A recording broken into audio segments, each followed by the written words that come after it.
KTV Originals।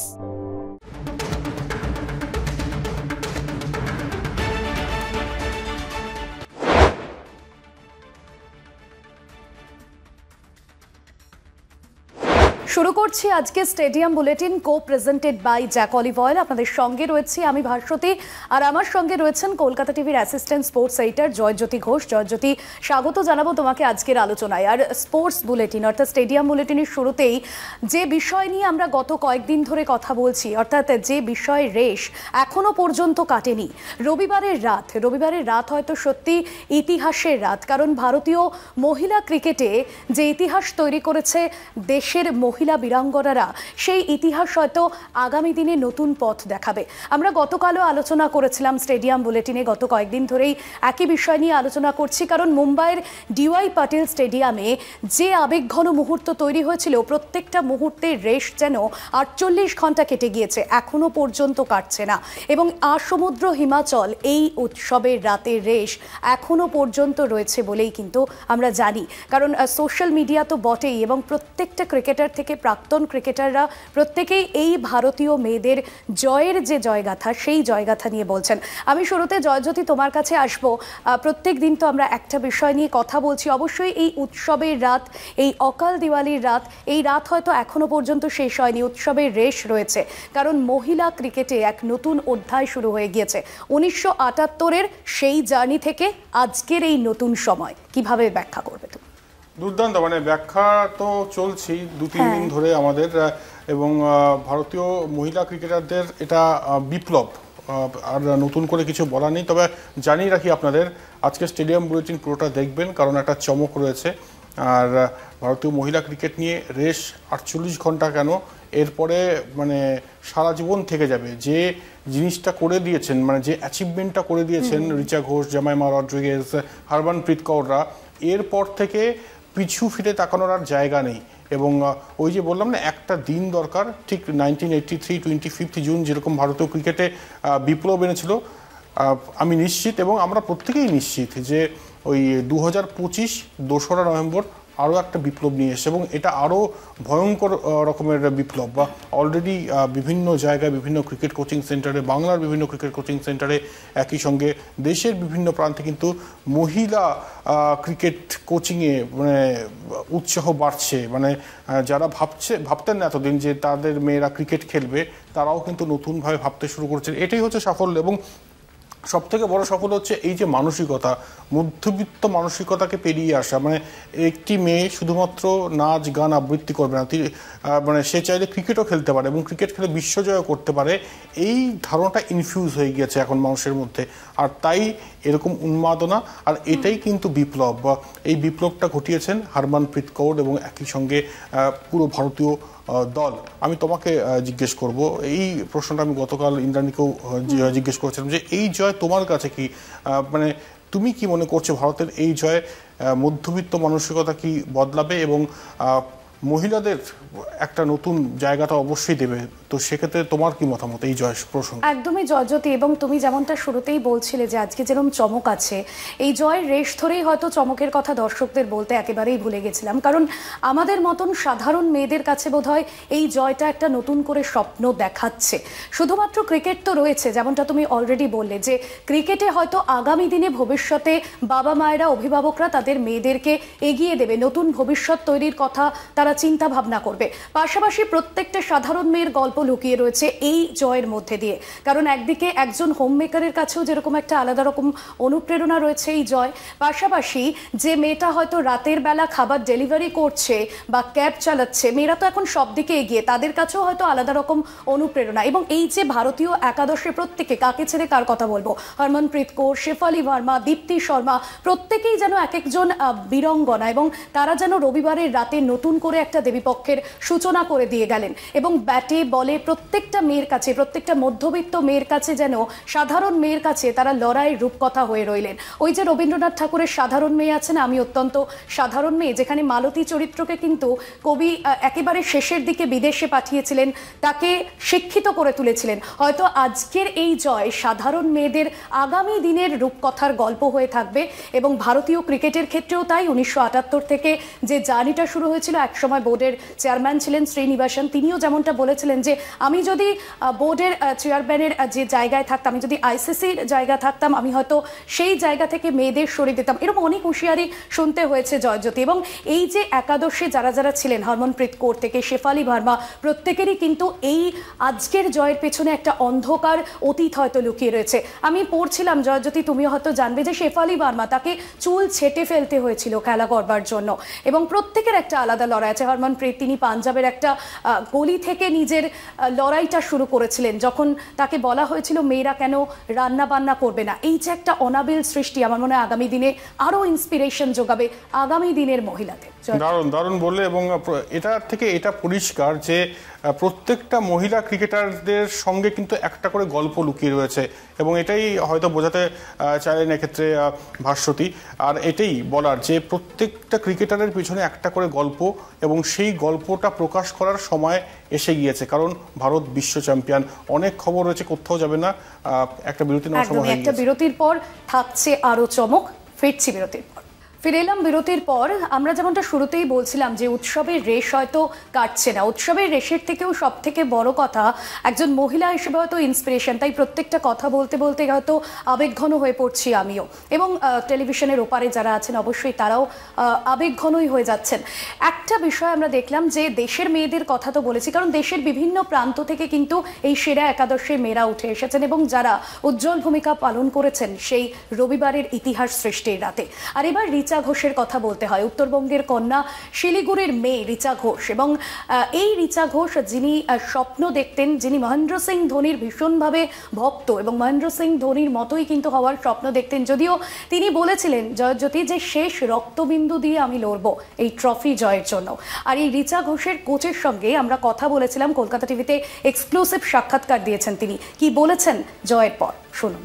Richa ঘোষের দুর্দান্ত performance আমরা দেখলাম বিশ্বকাপে, ক্যামিও খেললেন উনি, এবং একদম ক্রুশিয়াল টাইমে খেললেন। এই যে একটা অভাবনীয় পারফরমেন্স, বিশ্ব জয় করলেন এবং প্রথম বাঙালি যিনি বিশ্বকাপ জিতলেন, তার এই সাফল্যে আপনি কতটা গর্বিত, এবং এই মুহূর্তটাকে কিভাবে চেরিশ করবেন? না, আমি তো গর্বিত 100 বার, যেহেতু আমার ছাত্রী, ওটা তো আছেই। তারপরে সারা শিলিগুড়ি ক্লাব, আমার ক্লাব, ক্যাম্পের সবাই গর্বিত।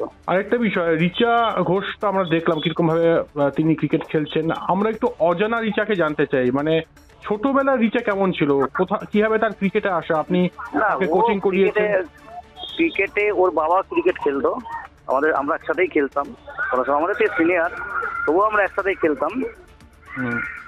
ওর 4 বছর বয়সে ও বাবার সাথে মাঠে আসে, তারপর থেকে ও ক্যাম্পের সাথেই যুক্ত শুরু হয়ে গেল। তো ওর ক্যাম্পের জার্নি 4 বছরের আস্তে আস্তে আসতো, এর সাথে 2টা বল, ওর সাথে ও বল সিনিয়ররা খেলতো, বল মারতো, গিয়ে নিয়ে আসতো। এরকম করতে করতে জার্নিটা শুরু হলো। তারপর আস্তে আস্তে কিছু বয়স হলো, 5 বছর হলো, তারপর আস্তে আস্তে ব্যাট ধরা, প্যাড পরা, এগুলো শিখলো। তারপরে আস্তে আস্তে সবকিছু শ্যাডো করানো হলো। যখন 8 বছর যখন বয়স হলো, তারপরে যখন আমি ওকে একটা ছেলেদের সাথে ম্যাচ হচ্ছিল, ওকে যখন নামালাম, আমি রিস্ক নিয়ে নামালাম আর কি, ওইটুকু বাচ্চাকে।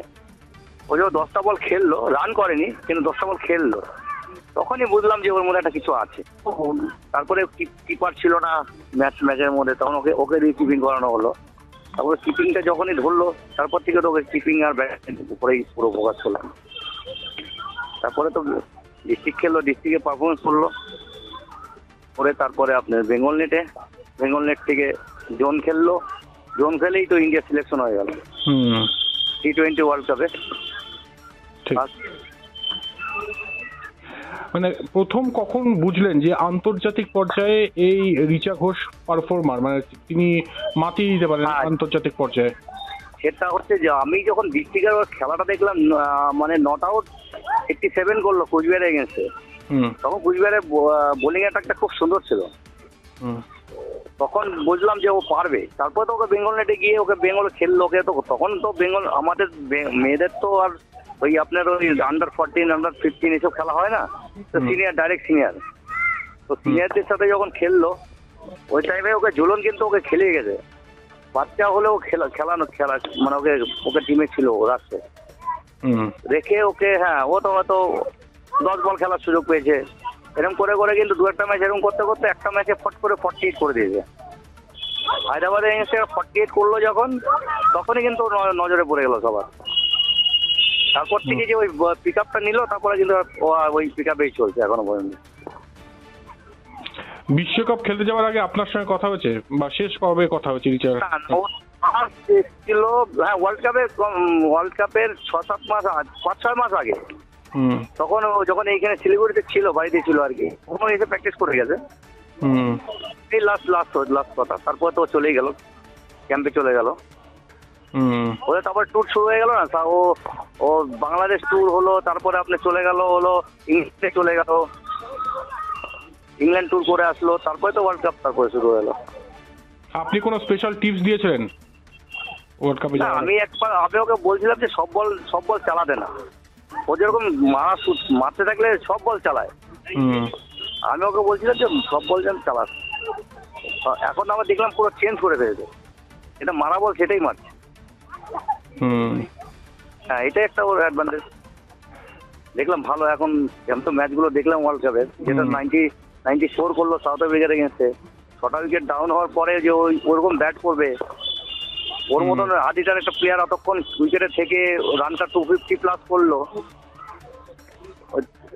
এখন পুরো চেঞ্জ হয়ে গেছে। আগের দিকে এখন রিচের মধ্যে অনেক ডিফারেন্স হয়ে গেছে। এখন ডে বাই ডে চেঞ্জ হচ্ছে আর কি। যেরকম আগে 10টা ম্যাচ খেললে যে এক্সপিরিয়েন্সটা ছিল, এখন তো অনেক ম্যাচ খেলে ফেলেছে। এখন এক্সপিরিয়েন্সটা অনেক গ্রো করে গেছে, অনেক বেশি হয়ে গেছে। শিলিগুড়িতে রিচা আজকে আপনি কি বলবেন নিজের ছাত্রীকে? হ্যাঁ, বলবো। আরো আমার একটা স্বপ্ন আছে যে ক্যাপ্টেনশিপ করবে, ইন্ডিয়াকে লিড করবে ও। আমার এটা একটা স্বপ্ন আছে। ঠিক। হ্যাঁ, এই স্বপ্নটা আমার থাকলোই আর কি, ও লিড করবে। স্বপ্ন নিশ্চয়ই পূরণ হবে, এত বড় স্বপ্ন পূরণ হয়েছে। আশা করছি পূরণ হবে। রিচা ঘোষের জয়ে তা গর্বিত তার কোচও। আমি জয়জ্যোতি তোমার কাছে আসবো। জয়জ্যোতি, এই একেবারে ছোট্ট শহর থেকে রিচা ঘোষের বেড়ে ওঠা, তুমিও উত্তরবঙ্গের ছেলে, এবং এই যে একটা বাংলার সঙ্গে যোগসূত্র এবং জাতীয় দলে খেলা, জাতীয় দলের এই মুহূর্তে চ্যাম্পিয়ন দলে রিচা ঘোষ, কতটা আবেগঘন তার পরিবারের কাছে? অবশ্যই আবেগঘন পরিবার এবং কোচ এবং গোটা শিলিগুড়ি তথা উত্তরবঙ্গ। রিচা ঘোষ মানে যেটা করেছেন সেটা অভাবনীয়, এবং প্রথম বাঙালি যিনি বিশ্বকাপ জয়ী দলের সদস্য হয়েছেন। এবং এরপর কিন্তু একটা আলোড়ন আসতে চলেছে। উত্তরবঙ্গের বেশ কিছু ক্রিকেট কোচের সঙ্গে আজকে কথা বলছিলাম, সেখানেও কিন্তু একটা বিরাট আলোড়ন আসতে চলেছে। যদি রিচা ঘোষ পারে তাহলে অন্যান্য মেয়েরা কেন পারবে না, এবং অন্যান্য মেয়েরা কিন্তু এগিয়ে আসবে। একটা উদাহরণ দরকার, একটা সামনে দৃষ্টান্ত দরকার যে আমি তাকে ফলো করে এগিয়ে যাব। এবার কিন্তু উদাহরণটা সামনে জলজল করছে। রিচা ঘোষ যিনি দুর্দান্ত খেলেছেন এবং যে ক্যামিওগুলো খেলেছেন সেটাও যথেষ্ট কার্যকরী, এবং একই সঙ্গে সাউথ আফ্রিকার বিরুদ্ধে 90-এর ওপর যে রানটা করেছেন সেটাও কিন্তু স্কোরবোর্ডে জলজল করবে। হয়তো ভারত সেই ম্যাচটা হেরে গিয়েছিল, তবে ওই যে তার আশাটাও কিন্তু মানে এই ক্রিকেটে আশাটাও দুর্দান্ত। আর কোচের কাছ থেকে আমরা শুনলাম যে তিনি কি বললেন, এবং তার উইকেট কিপিংয়ে সুযোগ পাওয়াটা অনেকটা ওই মহেন্দ্র সিং ধোনির সঙ্গে কিন্তু কিছুটা রিলেট করে। তার প্রিয় ক্রিকেটার মহেন্দ্র সিং ধোনি অবশ্যই। এবারে একজনের কথা বলবো, আমরা অনেক কোচের সঙ্গে কথা বলেছি।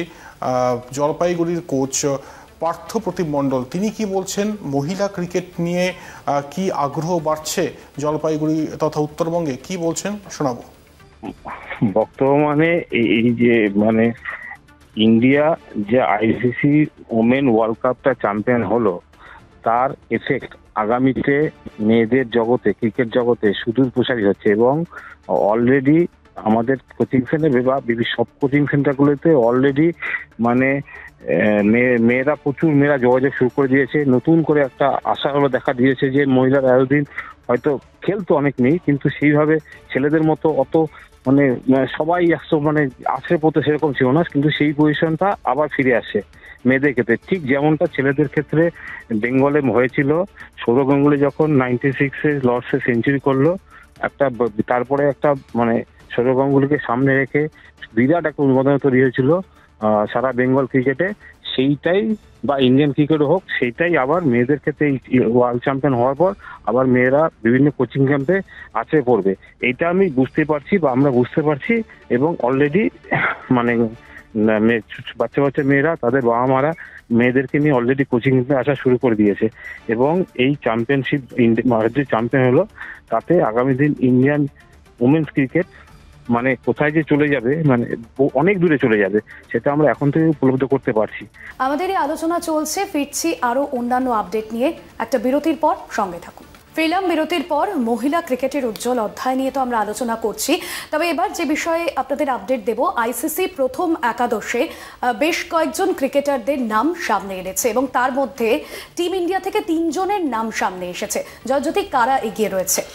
এই আমি একদম সেরা একাদশটা বলে দিই। আইসিসি সেরা একাদশ, যেটা অলরেডি আইসিসি তরফ থেকে দেওয়া হয়েছে: Smriti Mandhana, Laura Wolvaardt, Jemimah Rodrigues, Marizanne Kapp, অ্যানলি Gardner, Deepti Sharma, Annabel Sutherland, Nadine de Klerk, Sidra Nawaz, Alana King, Sophie Ecclestone. এই হচ্ছে 11 জন ক্রিকেটার। এর মধ্যে 3 জন ভারতীয়, আরও একবার বলছে, স্মৃতি মান্দানা, দীপ্তি শর্মা এবং জামাইমা রড্রিগেজ। এই 3 জন ভারতীয় সুযোগ পেয়েছেন। হরমনপ্রীত কৌর কিন্তু দলে সুযোগ পাননি, বা রিচা ঘোষও দলে সুযোগ পাননি। তবে ভারত ওয়ার্ল্ড কাপ জিতেছে, এই টিমটা ঠিক আছে, করেছে আইসিসি তাদের সেরা একাদশ। তবে ভারত ওয়ার্ল্ড কাপ জিতেছে এবং আমাদের কাছে ওই ওয়ার্ল্ড কাপের প্রতিটি ক্রিকেটারই কিন্তু একজন যোদ্ধা এবং একজন কি বলবো বিপ্লবী বলাটা মনে হয় আরও বেটার অপশনের ক্ষেত্রে। তাই এটাই বলবো যে তারা ইতিহাস গড়ে দিয়েছেন এবং ইতিহাসের পাতায় তাদের নামটা স্বর্ণাক্ষরে থাকবে। একদমই, এবং প্রত্যেকেই যেমনটা যোদ্ধা তুমি বললে, এবং তাদের যে লড়াই, সেই লড়াই থেকে আজকে প্রত্যেকেই যারা যারা আইসিসি একাদশে রয়েছেন বা যারা নেই, তারাও কিন্তু প্রত্যেকে এক একজন যোদ্ধা। কারণ নতুনভাবে যে নতুন রূপকথা লিখে দিয়ে গিয়েছেন, তা হয়তো ভাষায় প্রকাশ করা যায় না। আমরা ক্রিকেটের খবর নিয়ে আলোচনা করলাম, তবে এবার একটু আইএফএর বিষয় নিয়ে আলোচনা করব। গতকালই আপনাদের জানিয়েছিলাম, কলকাতা টিভিতে সেই খবর সম্প্রচারও করেছিল জয়জ্যোতি, যেখানে আমরা দেখেছিলাম যে ম্যাচ ফিক্সিংয়ের অভিযোগ উঠেছিল কলকাতা ফুটবল লিগে, এবং এটা প্রথম নয়, এর আগেও একাধিকবার এই অভিযোগ উঠেছিল। কোথাও গিয়ে ম্যাচ ফিক্সিং এই মুহূর্তে অভিযুক্ত ময়দান, কিভাবে কি পদক্ষেপ নিচ্ছে আইএফএর তরফে, এখনো পর্যন্ত কি বক্তব্য? দেখো, এটা নিয়ে একদম তোলপাড় এই মুহূর্তে, মানে ময়দান তোলপাড়, এবং বেটিং আর ফিক্সিংয়ে একেবারে জড়িয়ে পড়েছে একেবারে কলকাতা ফুটবল লিগ। এটা যদি আমি বলি তাহলে একেবারেই অত্যুক্তি হবে না, এবং এই দৃশ্য জাস্ট ভাবা যায় না। মানে এই ফিক্সিংয়ের মানে যদি তুমি রুটটা দেখো, এবং ওই কথা আছে না, কান টানলে ঘাড় মানে মাথা আসবে, ওটা কিন্তু চলে আসবে। এটাই কিন্তু সূচনা। আইএফএ তাদের তরফ থেকে, মানে আইএফএ যেটা জানাচ্ছে, তাদের তরফ থেকে চেষ্টা করছে আইএফএ, এবং তারা কলকাতা পুলিশের সঙ্গে একটা যোগাযোগ রাখছে। আমরা জানি যে কালকে 2 জন গ্রেপ্তার হয়েছে, খিদিরপুর ক্লাবের নাম উঠেছে। এবার বিষয় হচ্ছে যে অস্বাভাবিকভাবে, মানে নজিরবিহীনভাবে ম্যাচের ফলাফল নির্ধারণ হয়ে যাচ্ছে, এবং ম্যাচের ফলাফল নির্ধারণ হয়ে যাচ্ছে মানে একজন এদের কোঅর্ডিনেটর রয়েছে, মানে ভেতরে যে একটা সাংঘাতিক রকমভাবে খেলা চলছে, এটা কিন্তু একদম স্পষ্ট। আইএফএর তরফ থেকে একজনকে রাখা হয়েছে স্পাই, এবং তিনি খবর দিচ্ছে আইএফএকে, আইএফএ আবার কলকাতা পুলিশকে জানাচ্ছে। এবার বিষয় হচ্ছে একটা প্রশ্ন, যেটা আমি গতকালও প্রেস কনফারেন্সে করি আইএফএ সচিব অনির্বাণ দত্তকে, যে এসএসইএন যারা নাকি ব্রডকাস্টার, তারা ম্যাচ দেখাচ্ছে, সব ঠিক আছে, কিন্তু যেসব ম্যাচ নিয়ে প্রশ্ন উঠছে সেই সব ম্যাচের ক্ষেত্রে বেশ কিছু ম্যাচ টেলিকাস্ট হয়নি, কিছু ম্যাচে টেকনিক্যাল গ্লিচ হয়ে মানে বন্ধ হয়ে যায় টেলিকাস্ট। তারপর আমরা দেখি যে প্যারালাল একটা জায়গায় কোনো একটা বেটিং অ্যাপে লাইভ স্ট্রিমিং চলছে। তো বিষয়টা হচ্ছে যে কী যে চলছে বোঝা খুব মুশকিল। এটা সবে শুরু, এখন কোথায় গিয়ে শেষ হবে বোঝা মুশকিল। এবং SSCN এর তরফ থেকেও কিন্তু কোনো রকম এরপর জানানো হয়নি IFA-কে, এবং IFA-এর তরফ থেকে অবশ্যই যোগাযোগ করা হয়েছিল এবং বলা হচ্ছে যে যেটা কালকে বলেন যে ফাইন্যান্সিয়াল একটা কম্পালশন থাকে এবং যেটা ISL-এ সম্ভব সেটা এই কলকাতা ফুটবল লিগে সম্ভব না, যেটা জানাচ্ছিলেন না অনির্বাণ দত্ত। তাই এটাই বলার যে এটা সবে শুরু হয়েছে, এটার কিন্তু মানে যদি তুমি রুটটা বের করতে চাও তাহলে কিন্তু অনেক গভীরে ঢুকতে হবে। এবং কলকাতা টিভি কিন্তু একদম ধারাবাহিকভাবে এই খবরে সম্প্রচার করবে এবং এই খবরটার মধ্যে কিন্তু কলকাতা টিভি রয়েছে। আমরা প্রতিদিন কিছু না কিছু বলার চেষ্টা করব এবং ভীষণ কনফিডেন্সিয়াল রাখছে, প্রত্যেকে কথা বলতে চাইছে না, দুটো প্রশ্ন করলে একটা উত্তর পাওয়া যাচ্ছে। তা সত্ত্বেও বলবো যে কলকাতা টিভির তরফ থেকে প্রয়াস থাকবে যে আসলে হচ্ছেটা কি, মানে বেটিং যে চলছে, বেটিং ফিক্সিংয়ে কি বাংলার ফুটবলটা শেষ হয়ে যাবে নাকি কিছুটা এখনও বেঁচে রয়েছে বাংলার ফুটবল। যতটা বেঁচে রয়েছে সেটাকে ভালোভাবে বাঁচিয়ে রাখার দায়িত্ব মিডিয়ার চতুর্থ স্তম্ভের, এবং সেই দায়িত্বটা অবশ্যই পালন করবে কলকাতা টিভি। একদমই, কলকাতা টিভিতে গতকালও এই খবর সম্প্রচার করা হয়েছিল এবং অবশ্যই কলকাতা পুলিশ তারাও কিন্তু যথেষ্টভাবে উদ্যোগ দিয়েছে ময়দানকে ম্যাচ ফিক্সিং এবং বেটিং মুক্ত করতে, এবং শতাব্দী প্রাচীন ক্লাবও কিন্তু অবশ্যই পাশে রয়েছে। আমি জয়জ্যোতি একেবারে শেষের দিকে চলে এসেছি। রঞ্জি ট্রফি নিয়ে আজকে আমরা দেখলাম যে বাংলার কিন্তু একাধিক পয়েন্ট লস হয়েছে। শুরু থেকে আমরা দেখেছিলাম বাংলার পয়েন্টের একটা স্বপ্ন ছিল, ত্রিপুরার বিরুদ্ধে ম্যাচ নেমেছে মোহাম্মদ শামি, তিনিও কিন্তু আজকে ভালো পারফরমেন্স দিতে পারেনি। প্রথম দুটো ম্যাচে তিনি 15টি উইকেট নিয়েছিলেন, আজকে একেবারেই উইকেটহীন তিনি। একদমই, বাংলার বোলাররা সেভাবে পারফর্ম করতে পারেনি। ঈশান পোরেল ভালো বোলিং করেছেন, পয়েন্ট হারালো এক্ষেত্রে বাংলা। তবে এটা মানে আমি বাংলার ক্রিকেটারদের একটা কথাই বলবো যে ইন্ডিয়ান উইমেন টিম দেখে ইন্সপায়ার হতে হবে। তারাও কিন্তু ম্যাচ হেরে গিয়েছিল, কিন্তু তারপর তারা বিশ্বকাপ জিতেছে। তাই এই ম্যাচটা থেকে পয়েন্ট নষ্ট হয়েছে ঠিকই, তবে এর পরের ম্যাচ থেকে ঘুরে দাঁড়াবে বাংলা, এটুকু আমরা প্রত্যেকে আশাবাদী। সবাই তো শুরু, তাই এখনই ঘাবড়ে যাওয়ার কিছু নেই। বাংলা রঞ্জিতে ভালো ফলাফল করবে, আশাবাদী হতে নেই। একদমই। আজকের স্টেডিয়াম বুলেটিনের আলোচনা আমরা এখানেই শেষ করছি। জয়জ্যোতি, ধন্যবাদ আজকের আলোচনায় থাকবার জন্য। আর স্টেডিয়াম বুলেটিনের সমস্ত খবরের আপডেটের জন্য দেখতে থাকুন স্টেডিয়াম বুলেটিন রাত 11টায় কলকাতা টিভিতে। অন্যান্য খবরের জন্য দেখতে থাকুন কলকাতা টিভি রাত দিন 7 দিন।